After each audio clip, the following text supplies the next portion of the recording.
it's extraordinary sometimes when you haven't thought about something for some time, as I haven't about 9/11, bar the odd year anniversary, and then you're plunged right back into New York here at an exhibition in Collins Barrett. I mean, the photos are so evocative that you can kind of smell the smoke. As I was saying earlier, you can smell the smoke, you can hear the sirens, and you can sense the sadness.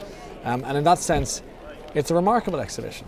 And the fact that you've got elements of people's personal lives, helmets and belts and badges, makes it all the more real. So it was a very touching, very important exhibition. How important is it for Ireland to remember what happened that day? Ireland has had a very curious relationship with violence, and has a very strange relationship with big incidents, but obviously nothing quite as big a level as what happened in 9/11.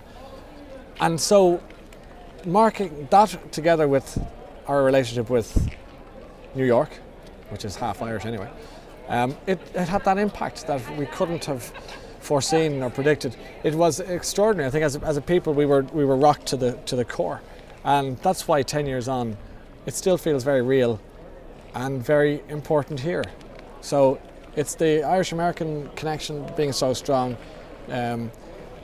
It's all just hammered home.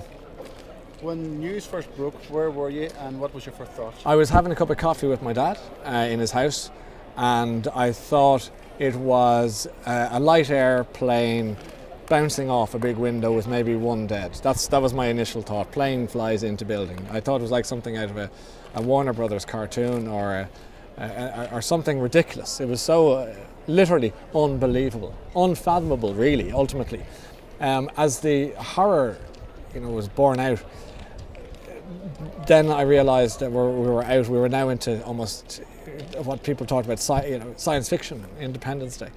And then I think it had to be closer to 4 or 5 o'clock that evening that you realised the enormity, and you stopped thinking stupid things like cartoons and films and actually thought humanity. So it was, etched in my mind. I'll never forget it. Yeah. Finally, what advice would you give to people about this exhibition, and what will you take from this exhibition yourself? What I will take is word to give to other people to come and see it.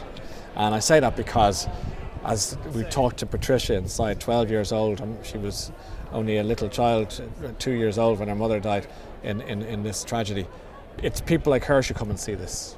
12-year-olds, 15-year-olds, 18-year-olds, because they are the harbours in which history will lie now. And it's up to them to go away and tell the story of what happened, because as people like me get a bit older and just start telling stories, we'll just be bores. But the kids have to come here and see this, to know that it's real, to read the names, to look at the pictures, to sense the photographs, to hear the sounds, to acknowledge the chaos, the sadness, the unbearable grief. Take it away and say, yeah, I saw it did happen, it's true, and keep the memory and the story of these people and this city alive.